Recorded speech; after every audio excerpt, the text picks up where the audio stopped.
पूरे 24 मंथ्स के प्लान को मैंने 6 फेज में डिवाइड किया हुआ है। मार्च से लेकर जून तक अब आपकी रियल प्रिपरेशन चालू होगी धीरे धीरे। These are the rankers who cracked UPSC in the very first attempt. इन्होंने ऐसा स्पेशल क्या किया था, ऑप्शनल को कैसे सेलेक्ट करेंगे आप ये देखिए। तो जिस सब्जेक्ट में 3 साल इन्होंने ग्रेजुएशन की उसी को अपना ऑप्शनल बना लिया। इन दोनों एस्पिरेंट्स को हम लोग बहुत seriously phase 1, phase 2 and phase 3 का टाइम टेबल दिया हुआ है। नेक्स्ट ईयर जुलाई से दिसंबर ये आपका फेज 4 है, जहां पर हम लोग गेटिंग मेंस रेडी करते हैं। ये 2 कॉपी है, जरा सा भी चेंज नहीं हुआ है। जिस बच्चे ने 2021 में पेपर दिया होगा और 13 की पीवाईक्यू एनालिसिस कर लिया होगा उसको तो +2 मार्क्स फ्री में मिल जाएंगे। एसिड रेन 2013 में, एसिड रेन 2022 में, एसिड रेन, सबका आंसर एक ही है। यहां पर पूछ रहा है कि बताओ इम्पैक्ट क्या है क्लाइमेट चेंज का हमारे फॉरेस्ट के रिसोर्सेज पे, और यहाँ ये पूछ रहा है इंडिया ने क्या पॉलिसी बनाई है for clean energy in terms of climate change. ये नोट्स प्रिपेयर करने का तरीका है जो मैंने आपको यहाँ पे बताया हुआ है। So hello and welcome to Margdarshan IAS. जय हिंद। If you are preparing for UPSC CSE 2027 then I have created 24 month study plan. आज से लेकर 2027 के जुलाई तक का प्लान रेडी है। 2 साल का प्लान है और ये सबसे आइडियल टाइम है, सबसे बेस्ट टाइम है यूपीएससी की प्रिपरेशन को स्टार्ट करने के लिए। सो इस वीडियो को एंड तक आप देखेंगे तो आपको ये रियलाइज होगा कि कैसे हम प्री की अप्रोच करें, मेंस की अप्रोच हम कैसे करेंगे और किस तरीके से हम अपनी बुक लिस्ट और रिसोर्सेज को सेग्रीगेट कर सकते हैं। Irrespective if you are a college grade, या फिर अगर आप ड्रॉप लेकर तैयारी करना चाहती हैं, या फिर अगर आप जॉब के साथ भी करना चाहती हैं, लेकिन तैयारी करने से पहले यूपीएससी के बारे में हमें ये सब जान लेना चाहिए। सो इस पूरे 24 मंथ्स के प्लान को मैंने 6 फेज में डिवाइड किया हुआ है। ये 6 फेज में starting from this July, okay, I will tell you कि ये फेज कैसे जाएंगे। उसके बाद सब्जेक्ट वाइज ब्रेकअप है, कौन कौन से सब्जेक्ट कब कब करने हैं, किस सोर्स से आप इस सब्जेक्ट को कवर करेंगे और कितने दिन में आप इस सब्जेक्ट को कवर करेंगे, और आइडियल स्टडी टाइम क्या होगा आपका पढ़ने का, और ये हो गया total study hours. Okay, so let us get started without wasting a single second. Please subscribe this channel. आने वाले टाइम पे हम लोग डिटेल में हर एक सब्जेक्ट को कैसे अप्रोच करें, प्रीवियस ईयर क्वेश्चन पेपर और टॉपर स्टॉक एनालिसिस, काफी सारी चीजें होने वाली हैं। तो प्लीज आप इसको सब्सक्राइब कर लीजिएगा और अपने ग्रुप्स और फ्रेंड सर्कल में भी शेयर कर दीजिएगा। Alright, because in the next 5 minutes I am going to tell you कि आखिर कैसे आप अप्रोच कर पाएंगे हर एक सब्जेक्ट को। टाइम टेबल मैं आपको दिखाने जा रहा हूं हर मंथ में क्या होगा। ओके, सो फेज 1 हमारा अभी स्टार्ट होता है जुलाई से अक्टूबर का। ये फेज 1 4 मंथ्स का है, जहां पर मैं आपसे ये एक्सपेक्ट कर रहा हूं कि आप मिनिमम 5 घंटे दीजिए। I am not expecting you to give 8 hours from now, because initial preparation में 8 घंटे 10 घंटे देना ये बहुत ज्यादा अपने आप से जबरदस्ती हो जाएगी। पहले आप एटलीस्ट 4-5 घंटे दीजिए अपने आप को, ताकि आप हैबिट में आने चाहिए, ठीक। लेकिन देना है, डेली देना है। तो 120 दिन तक अगर आप 5 घंटे देते हैं तो आपके पास 600 आवर्स है।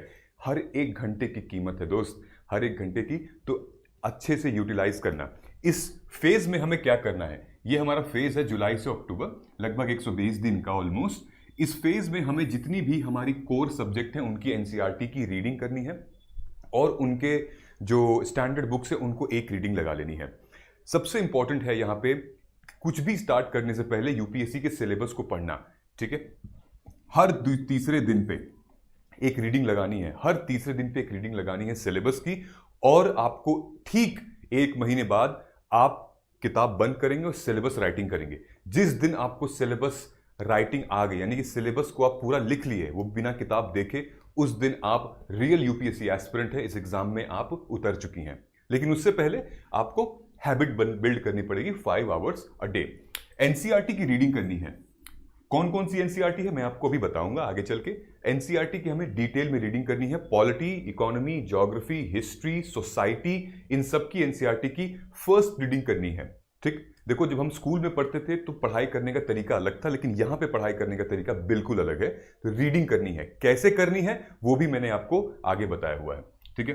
फेज 2 में हम नवंबर से फरवरी, यहां भी 4 महीने का है, 120 दिन यहां पर भी है। यहां पर भी आपसे एक्सपेक्टेड है 5 घंटे आप पढ़िए, क्योंकि आपने अभी हैबिट मेंटेन कर रहे हैं।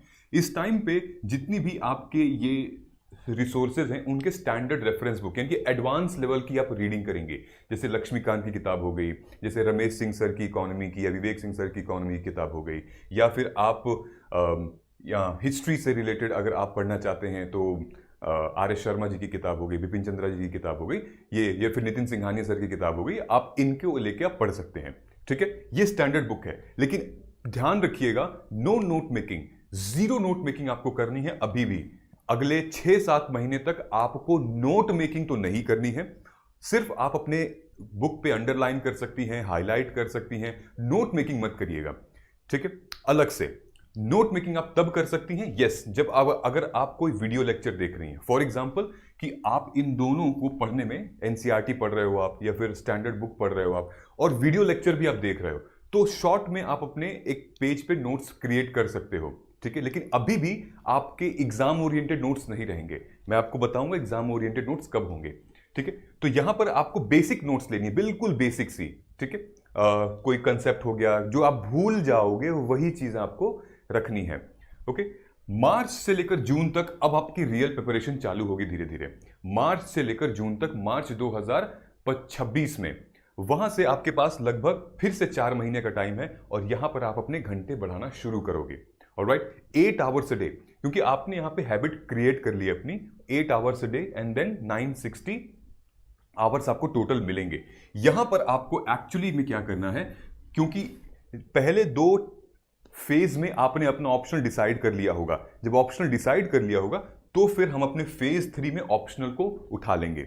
ऑप्शनल को उठा के साथ साथ जीएस पेपर 1 और जीएस पेपर 2, तो आपको पता होना चाहिए कि जीएस पेपर 1 और 2 होता क्या है, 1 में कौन कौन सब्जेक्ट है, 2 में कौन कौन से सब्जेक्ट है। हमें यहां पर यह करना है इन 4 महीने में जीएस पेपर 1, जीएस पेपर 2 और ऑप्शनल का एटलीस्ट पेपर 1 को हम एक बार रीड कर लें। ठीक, यहां पर हमें करनी है पीवाईक्यू की एनालिसिस, पीवाईक्यू प्रीलिम्स और मेंस की एनालिसिस करनी है। जब तक आप ये नहीं करोगे तब तक आपकी नोट्स अच्छी नहीं बनेगी, एग्जाम ओरिएंटेड नोट्स अच्छे नहीं बनेंगे, ये गारंटीड है। तो पहले इसको समझ लीजिए पीवाईक्यू में कैसे क्वेश्चंस आए हुए हैं, तब फिर आप नोट्स प्रिपेयर करेंगे तो आपको मजा आएगा। ठीक है, तो आप क्या करेंगे, नंबर 1 अप्रोच ये रहेगा, मान लीजिए जीएस पेपर 1 में हिस्ट्री है, तो हिस्ट्री को तो आपने पढ़ा हुआ है ऑलरेडी, राइट, पिछले अपने 2 फेज में। तो आप शुरुआत करेंगे हिस्ट्री के प्री के पीवाईक्यू से, फिर हिस्ट्री के मेंस के पीवाईक्यू से। आप देखेंगे किस तरीके के क्वेश्चंस पूछे जा रहे हैं, तब आप अपने उस हिसाब से ओरिएंटेशन नोट्स आप फिर अपने प्रिपेयर करना शुरू करेंगे टॉपिक वाइज। ठीक है, सेम जीएस पेपर 2 का भी है। उसके बाद फेज 4 में, जो कि जुलाई से दिसंबर, ये जो टाइम चल रहा है, ये टाइम नेक्स्ट ईयर आप खुद रहेंगे। इस टाइम में आपको करना है लगभग मेंस रेडी, अपने आप को प्रिपेयर कर लेना है।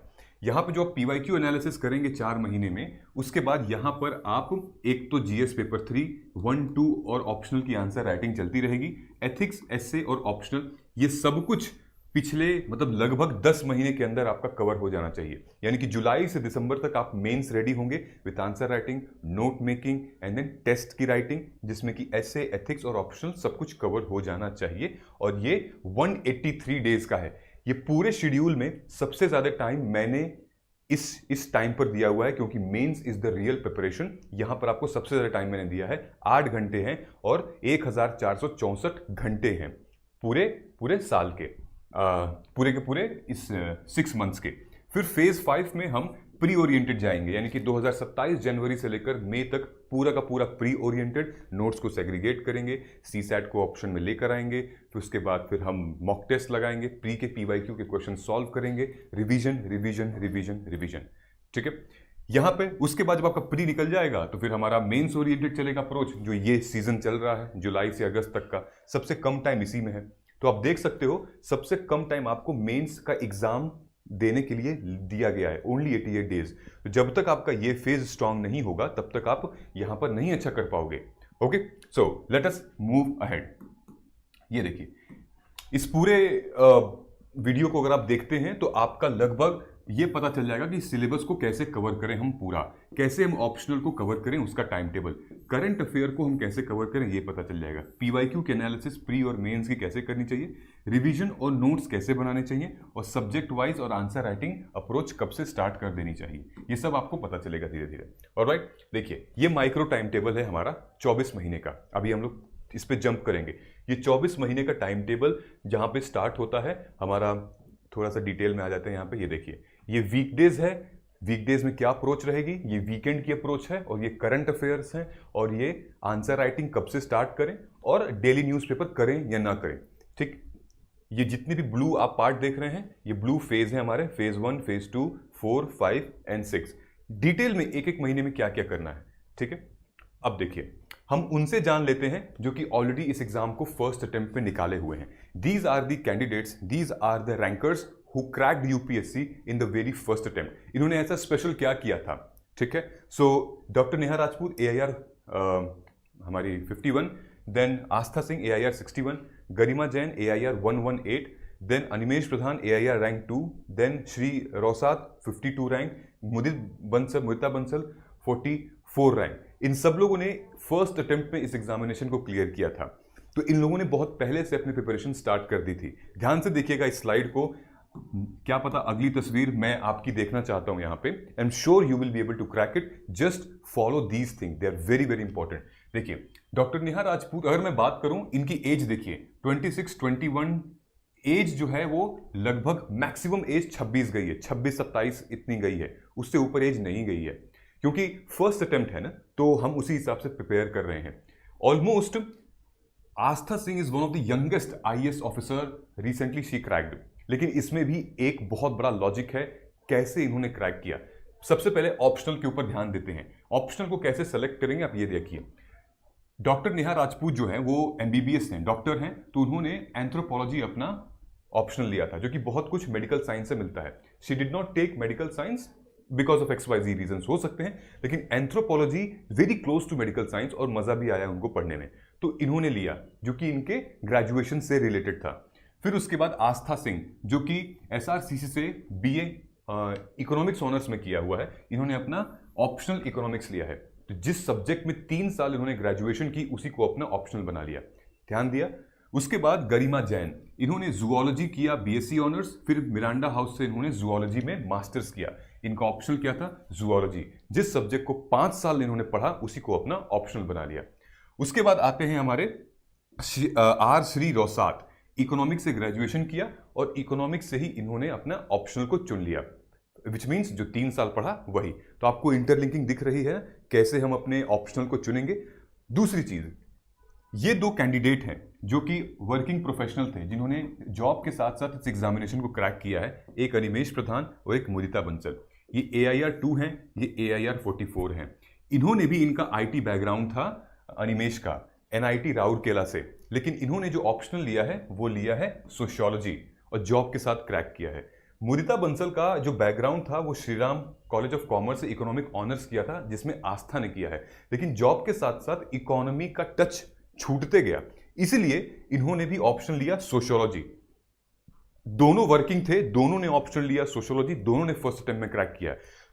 मतलब कि अगर आपके पास टाइम कम है, अगर आप वर्किंग प्रोफेशनल हैं, तो आपको ऐसे ऑप्शनल लेने पड़ेंगे जो कि सिलेबस कम है और GS पेपर में ओवरलैप ज्यादा है। तो ये एक स्ट्रेटेजिक स्मार्ट मूव हुआ है, आप देख सकते हैं दोनों में कॉमन।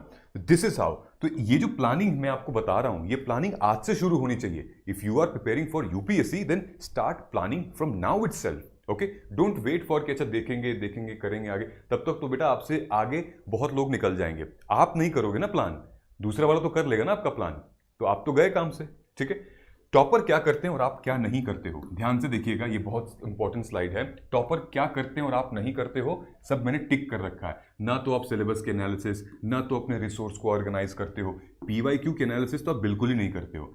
आपने कोई रिजर्व अपना मंथ या वीक रखा है? नहीं जी। सब्जेक्ट की प्रायोरिटी रखी है? नहीं। हम खाली पॉलिटी पढ़ रहे हैं, सिर्फ पॉलिटी थोड़ी आता है यार। पर्सनल गाइडेंस आपने किसी से ली है? नहीं। कोई आपके मेंटोरशिप प्रोग्राम में आप जुड़े हुए हो? नहीं, क्योंकि मेंटोरशिप अब धीरे धीरे बहुत इंपॉर्टेंट रोल प्ले कर रही है UPSC के जर्नी में।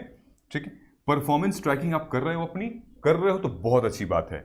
अपने कोई वीडियो देखने का टाइम फिक्स है? कोई शेड्यूल, कोई डिसिप्लिन है? नहीं। सोने उठने का टाइम है? नहीं। आपका कोई कम्युनिटी लर्निंग कोई है जो कि है तो बहुत अच्छा है, जो कि एक साथ तैयारी कर रहे हैं, जो कि एकदम सेम माइंडसेट के हैं और UPSC को क्रैक करना है। ये सारी चीज बहुत इंपॉर्टेंट है और ये हम अपने जो मार्ग सेतु हमारा बैच है इसमें हम लोग करवाते हैं सारी चीज, everything has been included in our Marg Setu batch. This is why we are launching Marg Setu which bridges you to the UPSC goal. उसके बीच में जो सेतु है वो हम ब्रिज करने वाले हैं with our main this program. ये जीएस फाउंडेशन कोर्स है जिसमें कि लेक्चर बेसिस पे क्लास चलेगी. ठीक है, जीएस फाउंडेशन बैच है. ये बैच जो है वो 21 जुलाई से ये स्टार्ट हो रहा है, जहां पर सब्जेक्ट वाइज क्लासेस चलेंगी. हफ्ते में 4 क्लासेस होंगी, एटलीस्ट 2-2 घंटे की क्लासेस हैं. और करंट अफेयर की क्लासेस आप मतलब हर हफ्ते में, महीने में एक बार हो जाए, क्योंकि अभी आपको करंट अफेयर पढ़ना नहीं है. अभी हम लोग इंटरलिंक करना आपको सिखाएंगे. ठीक है, तो ये क्लासेस स्टार्ट हो रही हैं. अगर आप कोड यूज करते हैं लगभग यूपीएससी 2027, तो आपको अच्छा खासा डिस्काउंट मिलेगा. ओके, तो इस पूरे के पूरे बैच में हमारे फैकल्टी, हमारी टीम है जो कि आपको पढ़ाएंगी और गाइड भी करेंगी. इसमें और क्या क्या चीज़ें इंक्लूड हैं देखो. नंबर 1, एक तो PYQs बहुत इंपॉर्टेंट है, उसके थ्रू हम लोग इस आपको पढ़ाएंगे. फिर नोट मेकिंग आप कैसे करेंगे, हम आपके नोट्स को भी रिव्यू करेंगे, जो भी आप हम पढ़ा रहे हैं कैसे आप बना रहे हैं. उसके बाद फिर हमारा आंसर राइटिंग एंड इवैल्यूएशन, जो भी आप आंसर्स लिखेंगे उसके इवैल्यूएशंस होंगे. Then live lectures on important themes, ये तो रहेंगे ही रहेंगे. ठीक है, so how you can access, आप हमारे वेबसाइट से एक्सेस कर सकते हैं. नीचे कमेंट सेक्शन में, डिस्क्रिप्शन में वेबसाइट का लिंक है, वहां जाके आप कोर्स ले सकते हैं. मोबाइल ऐप से ले सकते हैं, डाउनलोड कर लीजिए मोबाइल ऐप, मार्गदर्शन नाम से आएगा. फिर डायरेक्टली आप हमें कॉल कर सकते हैं और ये कोड यूज कर सकते हैं UPSC 27 to get the maximum discount.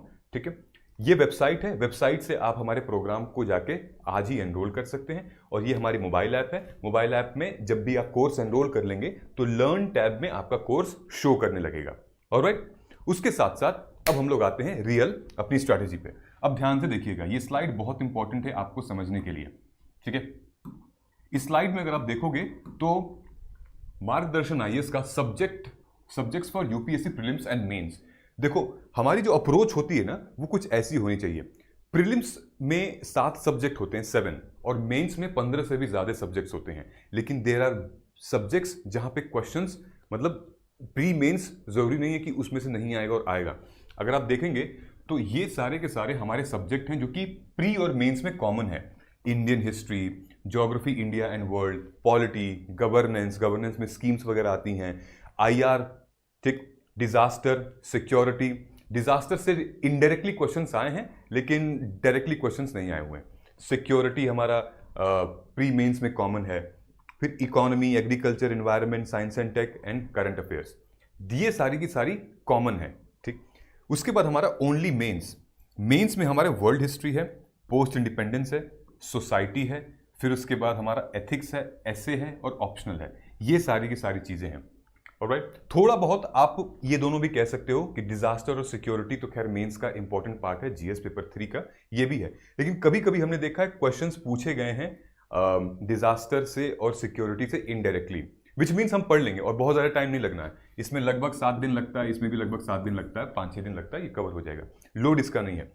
ठीक है, तो जब आपका प्री निकल जाता है तो प्री निकलने के बाद इन सब्जेक्ट्स पे आपका खास फोकस और रहता है, एथिक्स पे, एसे पे, ऑप्शनल पे. ठीक, और सिर्फ प्रीलिम्स में क्या क्या आता है वो है CSAT. तो हमें अपने इस प्रिपरेशन को इस हिसाब से आइडियली बना के चलना होगा. ठीक है, now again do your homework. अपने प्रिपरेशन को स्टार्ट करने से पहले सिलेबस की इन-डेप्थ एनालिसिस कर लेनी चाहिए. मैंने ऑलरेडी की हुई है, मैं आपको वीडियो दिखा दूंगा, वहां जाके वीडियो देख लीजिएगा. प्री और मेंस की इन-डेप्थ एनालिसिस कैसे होगी, देन रिसोर्स का सिलेक्शन और टाइम टेबल, ये सब कुछ पहले कर लेना, तब पढ़ना शुरू करना. अदरवाइज पढ़ने का कोई मतलब नहीं रहेगा.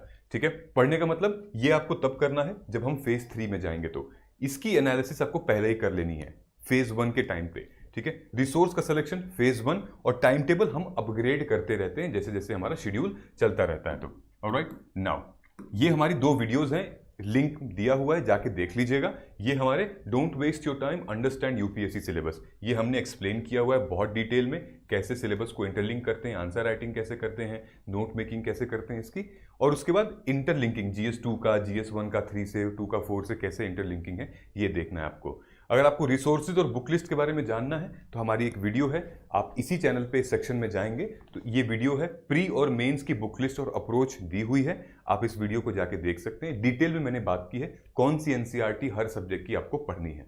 Alright, done. अब हम लोग आते हैं नेक्स्ट स्लाइड में हम लोग बात करेंगे अबाउट दिस थिंग। तो हर एक एस्पिरेंट जो है वो इन तीनों कैटेगरी में फॉल करता है, ठीक है।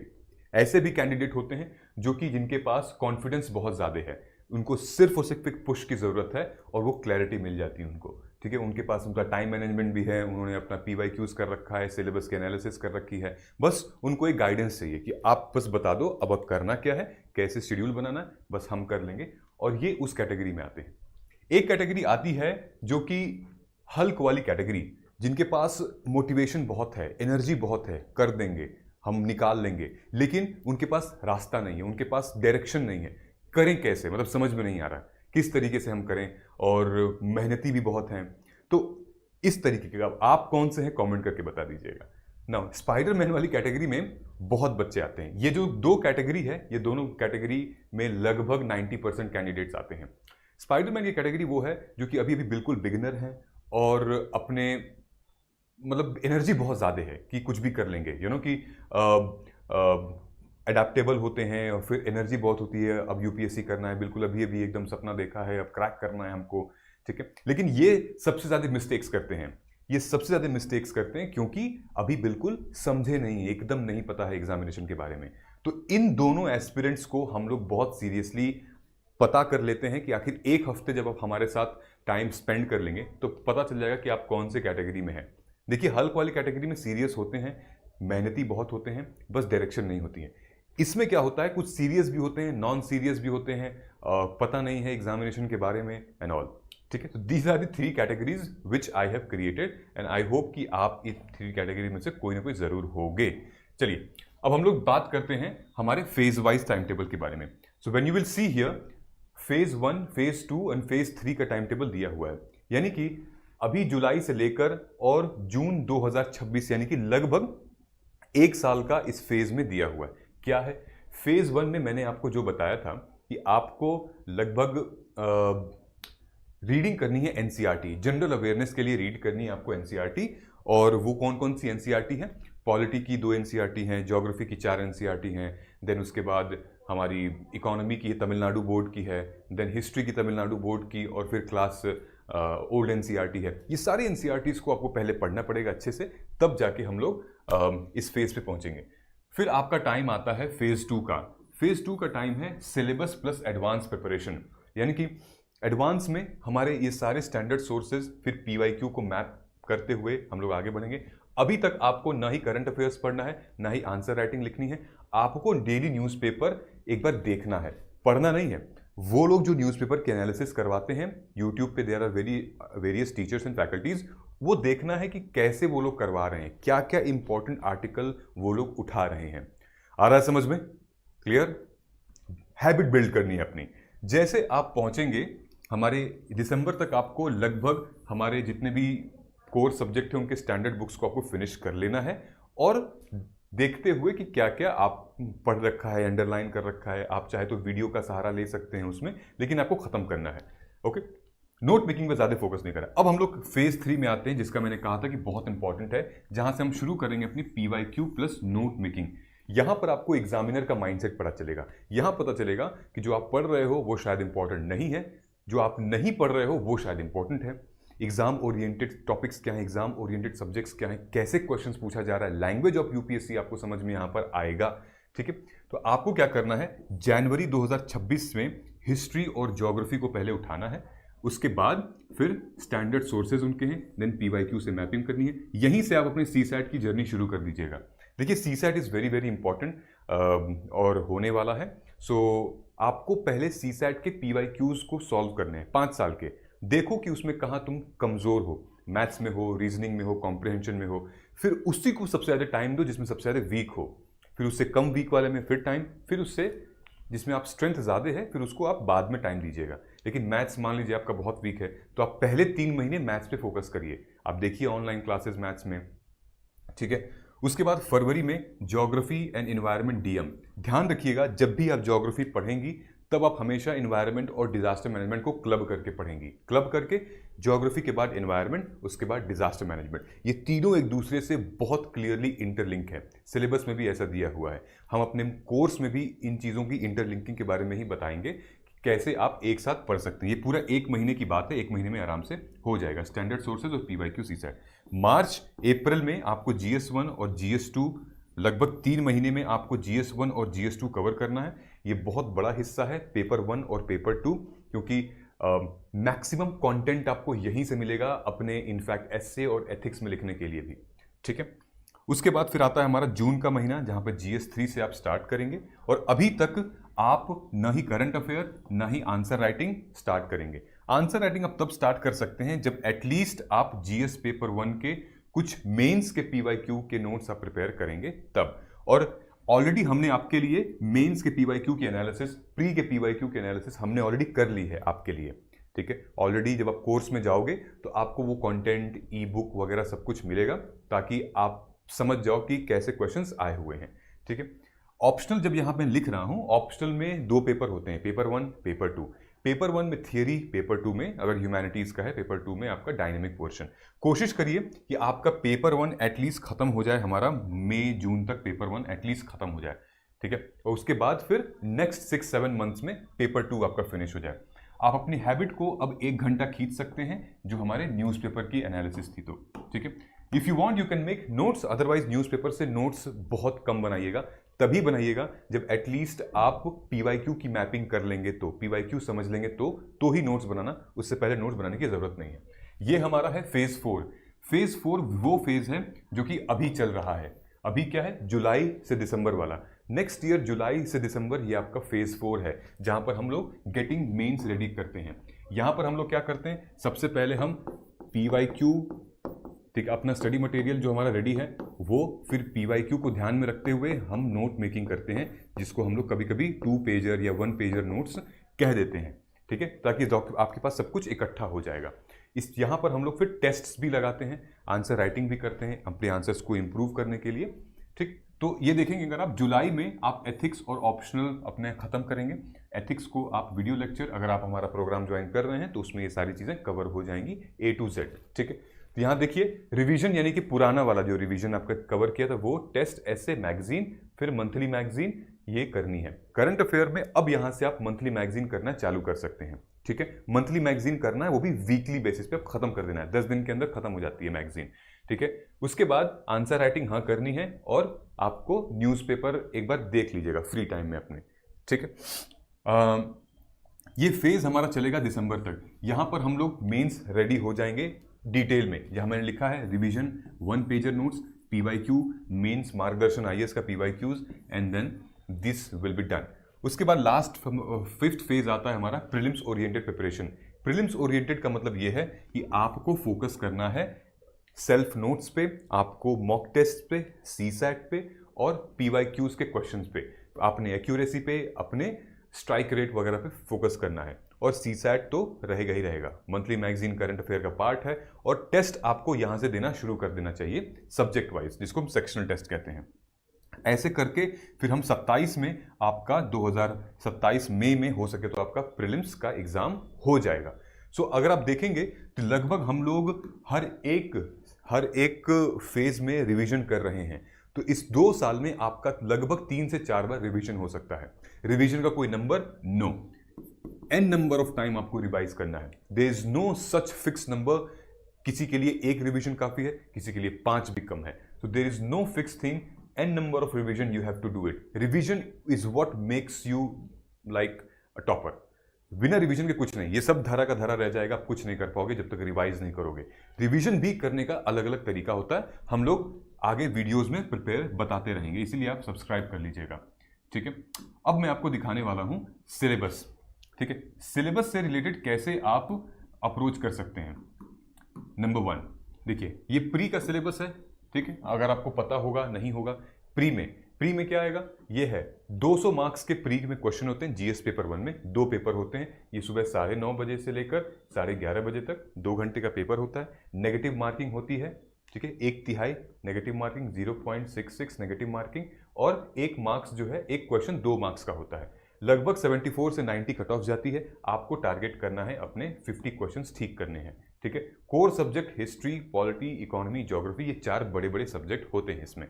सीसैट में 200 मार्क्स होते हैं, 33% क्वालिफाइंग, लगभग 67 क्वेश्चंस आप मार्क्स स्कोर ले आना होता है। 2 घंटे का पेपर, इसमें भी नेगेटिव मार्किंग होती है। और ये हमारे कोर सब्जेक्ट हैं इनके, comprehension, logical reasoning and maths. ये लगभग आपका 2:30 बजे से 4:30 बजे तक पेपर होता है, ठीक है।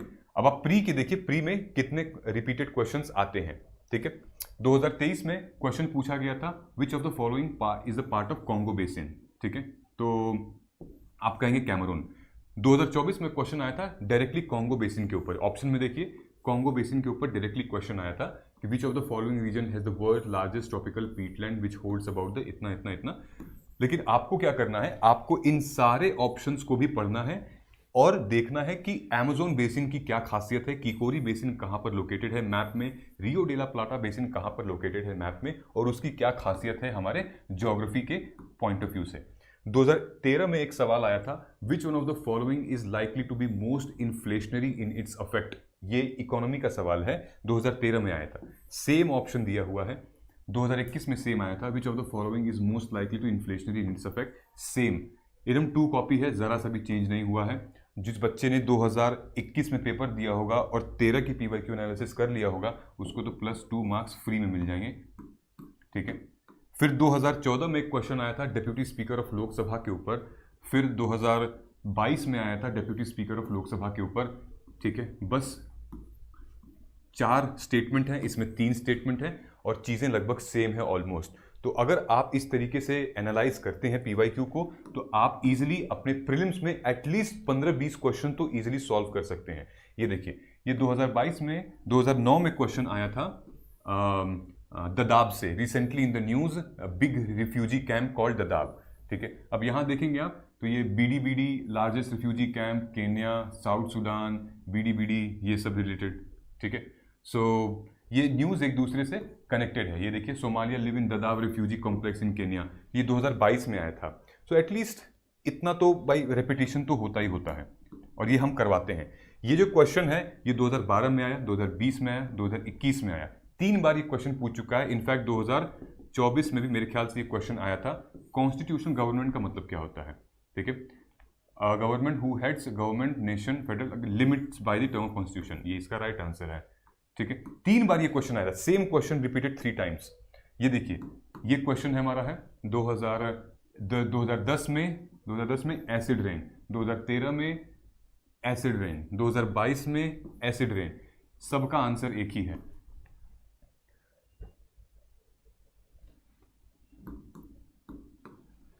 सेम अगर आप देखेंगे इस क्वेश्चन को, ये it talks about nitrous oxide, sulphur dioxide, but carbon dioxide एक इंपॉर्टेंट कंपोनेंट है, हमारे पोल्यूटेंट्स हैं, हमेशा क्वेश्चन आते हैं। ये 2025 का क्वेश्चन है, तीनों 2025 दिस ईयर, अभी जो मई में हुआ था, and every statement has carbon dioxide. So I am telling you, मेरे बताए हुए क्वेश्चंस आते हैं। फॉर एग्जांपल, मैंने ये 1 महीने पहले ये वीडियो लिया था, विच टॉक्स अबाउट, मैंने बताया था कि शॉर्ट क्वेश्चन आएगा। तो ये देखिए, 13 finance commission, 14 finance commission and 15 finance commission से क्वेश्चन आ चुका था। 13 फाइनेंस 2012 में आया था, 14 फाइनेंस कमीशन में 2015 में क्वेश्चन आया था, फिर 2022 में 15 फाइनेंस कमीशन पे क्वेश्चन आया था। और देखिए, यूपीएससी ने पूछ दिया था, यूपीएससी ने ऑलरेडी फाइनेंस कमीशन के बारे में 2025 में 15 फाइनेंस कमीशन के बारे में पूछ दिया था। ये देखिए, ये क्वेश्चन 2025 का है, इस साल का, ये क्वेश्चन 2016 का है। कॉमन क्या है इसमें, सेम एग्जैक्टली क्वेश्चन ये है कि अरघटा किसको कहते हैं मेडिवल इंडिया में, इरिगेशन टर्म अरघटा क्या होता है, सेम क्वेश्चन आया था, ठीक है। अब देखिए, ये क्या है हमारा, non cooperation movement. Exactly 2 question आए हैं नॉन कोऑपरेशन मूवमेंट से, और मैंने ये प्रेडिक्ट किया हुआ था कि इस टाइप के क्वेश्चन जरूर आएंगे, और ऑलरेडी आ चुके हैं। नॉन कोऑपरेशन मूवमेंट से मैंने बताया हुआ है, Swadeshi movement, non cooperation movement, civil disobedience movement आया था। अब ये मेंस का पार्ट है, ठीक है। मेंस का क्या है इसमें इंपॉर्टेंट, नाउ हमारे इतने सारे पेपर होते हैं मेंस में, alright. Mains is very very important here. GS paper 1, 2, 3, 4, ऐसे ऑप्शनल एथिक्स, इन सब के आपको मतलब सिलेबस राइटिंग आनी चाहिए कि हिस्ट्री में, world history, world geography, society में क्या दिया हुआ है, आखिर दिया क्या हुआ है, कंटेंट पढ़ना क्या है हमें, ठीक है। सो मेंस का जो पेपर होता है वो आपका ये टोटल 7 पेपर है प्लस योर लैंग्वेज का 2, 9 पेपर आपको देने होते हैं। पहले दिन आप देते हो ऐसे, ये फर्स्ट पेपर होता है, ठीक है, फर्स्ट पेपर होता है। हर एक पेपर होता है 3 घंटे का, हर एक पेपर होता है 250 मार्क का। टोटल 7 पेपर हैं विच इंक्लूड 1750 मार्क्स का पेपर होता है, ठीक है। ये रिटन और डिस्क्रिप्टिव पेपर होता है, डिस्क्रिप्शन वाला पेपर होता है। पहले दिन आपका ऐसे होगा, फिर अगले नेक्स्ट दिन सैटरडे को होगा आपका ये GS1 और GS2 250 मार्क का। संडे को होगा आपका GS पेपर 3 और GS पेपर 4, यानी कि अगले 2 दिन में आप 1000 मार्क्स का लिखोगे, प्लस 3 दिन में आप 1250 मार्क्स का लिखोगे। 3 दिन के अंदर आपका पूरा का पूरा GS खत्म हो जाएगा। आपकी हालत इतनी टाइट हो जाएगी कि आप एक दिन में 6 घंटे लगातार लिख रहे हैं, फिर दूसरे दिन 6 घंटे लिख रहे हैं, पहले दिन आप 3 घंटे लगातार लिख रहे हैं। लिखते लिखते आपकी हालत टाइट हो जाएगी। तो इसके मतलब आपको प्रैक्टिस करनी है। फिर उसके बाद 3-4 दिन गैप के बाद आपका लैंग्वेज पेपर होगा, वो भी एक दिन में 2 पेपर। फिर उसके बाद लास्ट में होता है हमारा ऑप्शनल पेपर, एक दिन में 500 मार्क्स का होता है, और ऑप्शनल पेपर 1 और पेपर 2, ठीक है। ये प्रोसेस है मेंस का। अब मेंस के लिए हमने ऑलरेडी नोट्स प्रिपेयर कर रखी है, मेंस के PYQ अस्त्रा नोट्स हैं, ठीक है। अब क्या है वो, for example climate change and related issues, for example ये मेंस के क्वेश्चन है। अगर हम ध्यान से देखते हैं तो 2014 से लेकर 2023 तक यूपीएससी ने क्लाइमेट पे काफ़ी क्वेश्चंस पूछे हुए हैं, 2014 से 2023 के ऊपर। If you will see here, तो यहाँ पे डिवाइडेड है, क्या है, थीम है, ये आपके क्वेश्चंस हैं, ये सब्जेक्ट एंड पेपर है। ये देखिए ओवरलैप कर रहा है, GS paper 3, GS paper 1, 3, 1, 2, GS paper 2, 3, 1। Climate जो है एक ऐसी थीम है जो कि हर एक सब्जेक्ट में पूछे जाती है। फॉर एग्जाम्पल जो GS पेपर 1 में पूछा गया है कि examine the status of forest resources of India and it's resultant impact on climate change, ये पूछा है GS पेपर 1 में। और GS पेपर 2 में जो क्वेश्चन पूछा है, clean energy is the order of the day, describe brief India's changing policy towards climate change in various international flora. यहां पर पूछ रहा है कि बताओ इंपैक्ट क्या है क्लाइमेट चेंज का हमारे फॉरेस्ट के रिसोर्सेज पे। और यहाँ ये पूछ रहा है कि बताओ क्लाइमेट चेंज के ऊपर कई सारे ऐसी पॉलिसी बनाई गई है, तो इंडिया ने क्या पॉलिसी बनाई है for clean energy in terms of climate change. What are clean energies, renewable energy. What are renewable energies, which are less polluting. Which are less polluting, बताओ। हाइड्रोजन, विंड, ठीक है, ये दीज आर लेस पोल्यूटिंग, जहां से solar यहां से बन रही हैं, ओके। सो अब तो GS पेपर 3 में देखो क्या पूछ रहे हैं ये लोग, the IPCC has predicted global sea level rise by इतना AD, what would be the impact in India and other countries in Indian ocean region, ठीक है। ये क्वेश्चन इन्वायरमेंट एंड इकोलॉजी का है, ठीक है। तो how are they asking, how are they framing question, this very very important, और कुछ क्वेश्चन इसमें रिपीटेड हैं, ठीक है। सो फॉर एग्जाम्पल हमने क्या किया है, ठीक है, ये देखिएगा, ये हमारे ज्योग्राफी के सब्जेक्ट से ये GS पेपर 1 और 3 का इंटरलिंकिंग है। ध्यान से अगर आप देखोगे तो ये देखिए 2019, 20, 22 और 23 क्या पूछा है, फूड प्रोसेसिंग सेक्टर का चैलेंजेस क्या है। फिर पूछा है कि फूड प्रोसेसिंग सेक्टर जो है उसमें चैलेंजेस और अपॉर्चुनिटीज़ क्या हैं और कैसे फार्मर की इनकम इंप्रूव हो सकती है। फिर पूछा है scope and significance of food processing industry in India. फिर पूछा है कि इंडिया कैसे नेट इंपोर्टर से नेट एक्सपोर्टर बन गया है फूड एक्सपोर्टर में। There is a common theme, food processing sector. देख रहे हो पिछले 4 सालों में हर पेपर में कहीं ना कहीं दिया हुआ है। ये पेपर आपका पेपर 3 में है, ये पेपर 3 में है, ये भी 3 में एग्रीकल्चर में, ये पेपर 1 में आया हुआ है। ऑलराइट, तो हमें इन पे नोट्स प्रिपेयर करनी है। कैसे करेंगे ये देखिए, आपको क्या करना है, आपको सिलेबस A4 शीट पे सिलेबस लिखना है, कौन से पेपर का है वो लिखना है, फिर PYQ निकालना है, टॉपिक लिखना है फूड प्रोसेसिंग सेक्टर, फिर आपको ये ऑप्शन लिखने हैं जो इसके की थीम्स थी, net food importer to exporter, scope and significance of food processing, challenges and opportunity और इनकम की फार्मर की इनकम कैसे बढ़ा सकते हैं, फिर चैलेंजेस एंड अपॉर्चुनिटी। तो जो आपके नोट्स रहेंगे इनको आप सबको एड्रेस करने पड़ेंगे। सब नोट्स बनाइए आप with real time data and example. क्यों? क्योंकि ये क्वेश्चन डायरेक्टली लिया गया है सिलेबस से। कौन सा सिलेबस? डिस्ट्रीब्यूशन ऑफ की natural resources across the world and location of primary, secondary and tertiary. ये क्या है? डिस्ट्रीब्यूशन ऑफ की नेचुरल रिसोर्सेज है। Food processing and related industries in India, scope, significance and location, साफ साफ पूछा गया, साफ साफ यहाँ बताया हुआ है। ठीक है, ये GS पेपर 3 का हमारा सिलेबस है। ठीक है, so these are the important facts जो कि आप कर सकते हो। और ये हमारे PYQ अस्त्रा के नोट्स हैं जिसको आपको कोर्स में, प्रोग्राम में इसको मिलेंगे। ये नोट्स इतने इंपॉर्टेंट हैं कि आप अगर इस नोट्स को पढ़ेंगे तो आप एग्जाम ओरिएंटेड समझ में आएगा कि भाई करना क्या है। ये जितनी चीज़ें मैंने आपको बताई हैं, ये सब कुछ हर एक सब्जेक्ट की मैंने कर रखी है आपके लिए, ऑलरेडी डन, सब कुछ क्लियर है, प्लेलिस्ट बन चुकी है, बस आपको फॉलो करना है और अपने कंसिस्टेंसी पे मेंटेन करके रखना है। All 4 level notes ready for mains. ये नोट्स प्रिपेयर करने का तरीका है जो मैंने आपको यहाँ पे बताया हुआ है, ठीक है। This is how we have done it, कि अगर बुद्धिज्म से क्वेश्चन आया है या आर्ट एंड फॉर्म से क्वेश्चन आया है तो हर एक क्वेश्चन की थीम क्या क्या है, आप कैसे नोट्स प्रिपेयर करोगे अपने, ठीक है। सो अब आप मुझे बताइए कि आप इसमें से कौन से कैंडिडेट बनना चाहते हैं। There are 2 kind of candidate, एक वो जो कि डिसिप्लिन है और एक वो जिसको मोटिवेशन है। डिसिप्लिन एक हैबिट है, ठीक है, जो कि मैंने बताया था आपको हैबिट बिल्ड करना है। मोटिवेशन एक इमोशन है कि आज है कल नहीं है। मेरी बात सुन के आपको मोटिवेशन लग रहा होगा या फिर आपको बहुत अच्छा लग रहा होगा तो पढ़ाई शुरू करेंगे, कोई वीडियो देख लेंगे तो पढ़ाई शुरू कर लेंगे। तो मोटिवेशन एक चिंगारी है, आज नहीं तो कल वो ख़त्म हो जाती है, लेकिन डिसिप्लिन कंसिस्टेंसी लेकर आती है और ये निरंतर रहेगी। आज इसका बैटरी कम है, कल बैटरी तेज होगी, तेज दौड़ेगा, बैटरी कम है तो कम दौड़ेगा, लेकिन ये जो है डिसिप्लिन पूरी बैटरी फुल चार्ज रहेगी हमेशा और कंसिस्टेंसी के साथ ये अप्रोच करता रहेगा, ठीक है। सो अगर आप वीडियो के यहाँ तक पहुँच चुके हैं तो आप एक बार लिख दीजिएगा जय हिंद, हम जीतेंगे। मुझे ये समझ में आ जाएगा कि आपने वीडियो को कंप्लीट देखा है और आपने डिमांड किया था, तो हमने इस पूरे के पूरे स्ट्रैटेजी को डिटेल में डिस्कस किया है। आई होप चीज़ें समझ में आई होंगी। Thank you so much once again, all the very very best. In case कोई भी प्रॉब्लम होती है, reach out to us, comment us, and thank you so much. जय हिंद।